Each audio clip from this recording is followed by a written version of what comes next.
시청자 여러분 안녕하십니까? 경제의 맛 이수연입니다. 한 주간 경제 핫 이슈의 흐름을 살펴보는 주간 경제 이야기에선 부동산부터 금융, 일자리 이슈까지 각종 생활경제 정보를 전해드립니다. 이번 주 경제한 놀자에서는 신혼부부들에게 실속 있는 신혼집 마련을 위한 알짜 정보를 알려드리겠습니다. 이어서 전 세계적으로 사랑받는 캐릭터 미피의 탄생 70주년을 기념해 마련된 미피와 마법우체통 전시회를 이번 주 라이프스타일에서 만나봅니다. 그럼 경제의 맛 지금 시작합니다.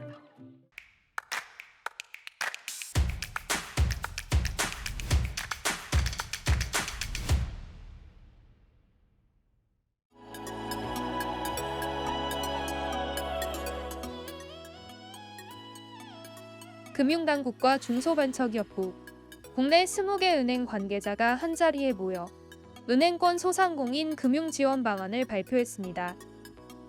지원 방안은 크게 맞춤형 채무조정, 폐업자 지원 상생 보증 대출 은행권 컨설팅 등 4가지로 나뉩니다. 우선 개인 사업자 대출 110호의 대상과 범위를 넓혀 소상공인 맞춤형 채무조정을 지원합니다. 개인 사업자뿐 아니라 법인 소상공인까지 혜택을 받을 수 있으며 만기 연장 위주로 운영했던 것과 달리 장기 분할 상환, 금리 감면도 병행합니다.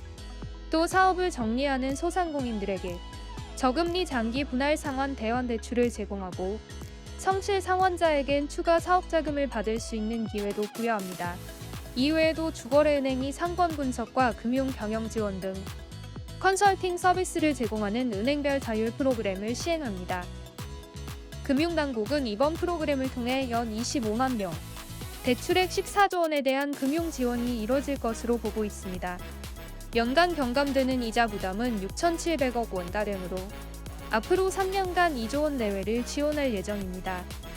다만 은행 손목 비틀기라는 비판을 피하기는 어려워 보이는데요. 은행의 자발적 시행으로 정례화 계획은 전혀 없다는 설명이지만 은행 입장에서 당국이 추진하는 사업에 반기를 들기는 쉽지 않은데요. 고공행진 중인 환율의 상생 금융까지 밸류업 과제를 등해 웬 금융지주의 어깨가 무겁습니다.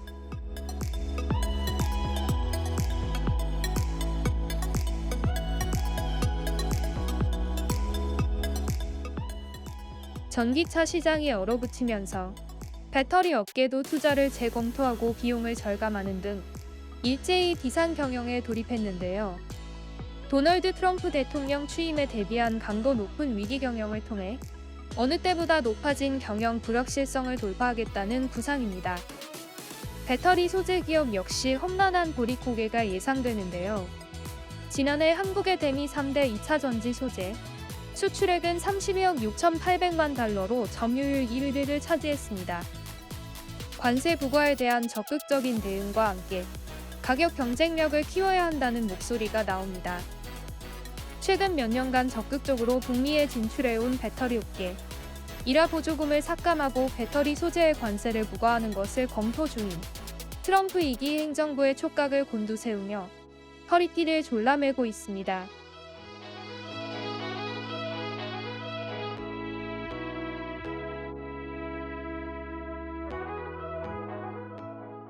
우리 석화업계에 불어닥친 중국발 공급 과잉은 2028년까지 심화될 것으로 보입니다. 대표 석화 제품인 글로벌 에틸렌 수요가 연 평균 3.36% 증가하는 반면 생산 능력은 3.88% 늘어나며 수요보다 공급이 웃도는 상황이 한동안 계속될 것으로 전망됩니다. 이후에도 업황 회복 가능성이 불확실한 만큼 정부는 먼저 주요 기업들의 선제적 사업 재편을 유도한다는 방침입니다. 고용 지원을 통해 사업 재편이 지역 경제에 미치는 부작용을 최소화하는 한편 세제 지원으로 업계의 자발적인 체질 개선을 뒷받침하겠다는 이야기입니다. 특히 내년 상반기까지 위기 선제 대응 지역을 지정하기 위한 검토 작업에 나섰습니다. 선제 대응 지역으로 지정되면 협력업체의 고용유지 지원금 수령이 한층 쉬워지고 금융 지원 역시 보다 수월해집니다. 그런데 영세업체들의 경우 골든타임이 얼마 남지 않은 만큼 지원이 조속히 이뤄져야 한다는 지적이 나옵니다. 다만 정부는 석화 산업에 대한 강제 구조 조정 가능성에 대해 시기상조라는 입장을 나타냈습니다. 산업부 관계자는 우리 석화산업이 구조조정을 논할 만큼 완전히 경쟁력을 잃은 것은 아니다며 내년 상반기 선제 대응 지역 지정을 마치고 개별 기업마다 내놓은 컨설팅 결과와 애로사항을 토대로 후속 대책을 발표하겠다고 밝혔습니다.